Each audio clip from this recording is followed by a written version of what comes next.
সেই ভয়ানক রাত। প্রথমেই বলে নেই, ঘটনাটি বিশ্বাস অবিশ্বাস পুরোটাই আপনাদের হাতে। যেহেতু আমি এই ঘটনার শিকার, তাই আমি আপনাদের সাথে শেয়ার করলাম। আমার আব্বু সরকারি চাকরি করতো, প্রায় বদলি হতো এবং আমাদের এক জায়গা থেকে আরেক জায়গায় যেতাম।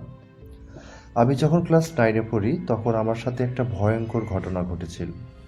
আমরা তখন নতুন একটা বাড়িতে ভাড়া থাকতাম। বাড়িটার যে মালিক, তার 2টা বাড়ি থাকায় বাড়িওয়ালা এই বাড়ি ভাড়া দিত, আরেকটা বাড়িতে সে নিজে থাকতো। আমাদের সেই বাড়িটা অনেক বড় ছিল, কিন্তু বাড়ি অনুযায়ী ভাড়া কম দিতে হতো।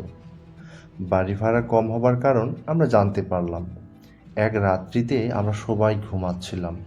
রাত 2টায় হঠাৎ ভয়ঙ্কর শব্দে ঘুম ভেঙে যায় সবার। শুনি কে যেন দরজার বাইরে চিল্লাচ্ছে।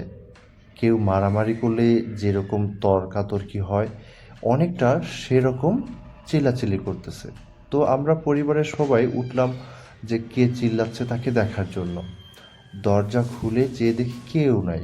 আমরা সবাই অবাক, এটা কি করে সম্ভব? কিন্তু একটু আগের আওয়াজ কোথায় গেল? পরদিন আমরা পাশের বাসার প্রতিবেশীকে ডেকে বললাম যে এরকম এরকম ঘটনা, গত রাতে কি আপনারা কারো চিল্লানোর শব্দ পেয়েছেন? প্রতিবেশী বলল, কই না তো, কোনো শব্দ পাইনি তো আমরা। ওনার কথা শুনে আমরা পুরাই অবাক যে এত জোরে চিৎকারের শব্দ হলো, আর আমাদের বাড়ির পাশের প্রতিবেশী কিছুই শুনতে পেল না। যাই হোক, এবার আসি সেই ভয়ঙ্কর অভিজ্ঞতায়। আমার তখন পরীক্ষা চলতেছিল। সেই সময় আমাদের গ্রামে এক দূর সম্পর্কে দাদা মারা যান। আমার দাদা বাড়ির লোকজনের সাথে সেই দাদার ভালো সম্পর্ক ছিল, যেটা আমার আব্বু আম্মু সকাল হতেই রওনা দেয় সেই দাদা শেষবারের মতো দেখার জন্য। আমার পরীক্ষা চলছিল, তাই আমি যেতে পারিনি। তো আম্মু যাওয়ার আগে আমার জন্য খাবার রান্না করে ফ্রিজে রেখে দিয়ে যায়, কেননা সেদিন রাতে আমার বাসায় একাই থাকতে হবে। তো দুপুরে আমরা খাবার খেয়ে বিছানায় শুয়ে আছি আমি একা। কখন ঘুমিয়ে পড়ছিলাম এটা নিজেও জানি না। হঠাৎ একটা দুঃস্বপ্নে ঘুমটা ভেঙে যায়। ঘুম থেকে উঠে ফ্রেশ হয়ে ফ্রিজের ঠান্ডা পানি খেতে গেলাম। ফ্রিজ খুলে দেখি ফ্রিজের পানি গরমই আছে, একটুও ঠান্ডা হয়নি। আমি তো পুরাই অবাক, এ কী করে সম্ভব? যেখানে ফ্রিজ ঠিকভাবেই চলছে, কিন্তু পানি একটুও ঠান্ডা হলো না। তখন আমার মাথায় প্যারানর্মাল বিষয় কাজ করে নাই।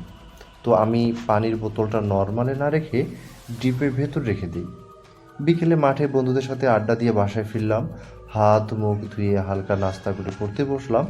রাত তখন আনুমানিক 8:30। হঠাৎ লোডশেডিং। তো মোম জ্বালিয়ে পড়ছিলাম। অনেকক্ষণ হয়ে গেল, কারেন্ট আসছে না দেখে বিরক্ত লাগলো খুব। ঘড়িতে দেখি রাত 11টা পার হয়ে গেছে, তাই ডিনার করার জন্য ডাইনিং টেবিলে গেলাম। ফ্রিজ খুলতে যাব, দেখি ফ্রিজ আর খুলছে না। আমি আশ্চর্য হয়ে গেলাম, কেননা আমি সন্ধ্যায় নাস্তা করার সময় ফ্রিজের পানি খেয়েছিলাম, কিন্তু এখন খুলছে না কেন?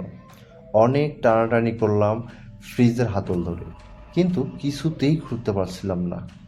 এদিকে প্রচণ্ড খিদা লাগছে, কিন্তু খাবারগুলো তো সব ফ্রিজের ভিতরে। ভয়ে আমি বাড়ির বাইরে চলে আসতে চাইলাম, কিন্তু দরজা বাইরে থেকে লক করা। এবার আমি আরও ভয় পেলাম, আমি চিৎকার করছিলাম, কিন্তু হয়তো কেউ আমার চিৎকার শুনতে পাচ্ছিল না। এদিকে মোমবাতিটা শেষ, প্রায় শেষ পর্যায়ে চলে আসতেছে। মোমবাতির আলোয় দেখলাম রাত তখন প্রায় 11টা 50 মিনিট। বাসায় টিএনটি ফোন ছিল। দৌড়ে গেলাম আব্বুকে ফোন করতে, কিন্তু যে দেখি ফোন ডেড হয়ে আছে। আমি ভয়ে কাঁদতে শুরু করলাম। তখন আমার কোনো পার্সোনাল মোবাইল ছিল না। আমি পানি খাবার জন্য জগ খুললাম, কিন্তু জগের ভেতর এক ফোঁটা পানিও ছিল না। তাই বাধ্য হয়ে বেসিনে গেলাম পানি খেতে, কিন্তু পানি কেমন যেন নন্তা নন্তা লাগছিল। চেয়ে দেখি পানির যে কালারটা সেটা কালো। আমি বমি করে দিলাম তৎক্ষণাৎ। এদিকে মোমবাতি নিভু নিভু পর্যায়ে চলে আসছে, তাই বাধ্য হয়ে আমি আমার রুমে চলে আসলাম। যে মুহূর্তে আমি আমার রুমের দরজায় পা রাখবো, ঠিক সেই মুহূর্তে ফ্রিজের ভেতর ঠক ঠক আওয়াজ শুনতে পাই। মনে হচ্ছিল ফ্রিজের ভেতর কেউ আটকা পড়েছে, যে কিনা বাইরে বের হতে চাচ্ছে। কৌতূহলের বশে হয়তো তখন দেখতে গিয়েছিলাম ফ্রিজের ভিতরে কি আছে, কিন্তু যা দেখলাম তা হলো, আমি এখনও ভয়ে কাঁপতেছিলাম। এক হাতেই নিভু নিভু মোমবাতি ধরছিলাম। যেই ফ্রিজের হাতলটা ধরে টান দিলাম, অমনি একটা পলিথিনের বস্তা দেখতে পাই। তখন হয়তো আমার হুঁশ ছিল না, কেননা তখন একবারও আমারও মনে হয়নি যে ফ্রিজের ভেতর পলিথিনের বস্তা আসবে কী করে, আর আমার আম্মুর রান্না করা খাবারগুলো কই গেল। আমি যখন বস্তা খুলছিলাম তখন হাত ভেজা ভেজা লাগছিল। হঠাৎ আমি বস্তাটা উপরে তুলে জোরে একটা ঝাঁকুনি দিলাম। খুব কষ্টে বস্তাটা উপরে তুলছিলাম, কেননা বস্তাটা ভারী ছিল। সাথে সাথে গল গল করে মানুষের কাটা হাত, পা, মাথা, নাড়ি ভুঁড়ি পলিথিনের ভেতর থেকে মেঝেতে ছিটকে পড়ল। আমার পা রক্তে মেখে গেল। জ্ঞান হারানোর পূর্বে শেষবারের মতো দেখলাম কাটা মাথার একটা চোখ গেলে আছে আর এক চোখ খোলা। সেই খোলা চোখ আমার দিকে তাকিয়ে আছে। যখন জ্ঞান ফিরল তখন দেখি আমি বিছানায়, দেখি আম্মু পাশে বসে কাঁদছে আর আব্বু ডাক্তারের সাথে কথা বলছে। পুরোপুরি সুস্থ হবার পর সেই রাতের ঘটনা আব্বু আম্মুকে বলি। পরদিন আমরা বাড়িওয়ালার বাসায় যাই। আমার ঘটনার বাড়িওয়ালা লজ্জিত হয়ে বলল, আজ থেকে 7 বছর আগে 4জন ব্যাচেলর বাড়িটা ভাড়া নিয়েছিল। তাদের মধ্যে কী নিয়ে যেন গন্ডগোল লাগে। গন্ডগোলের এক পর্যায়ে নাকি 3জন মিলে একজনকে খুন করে।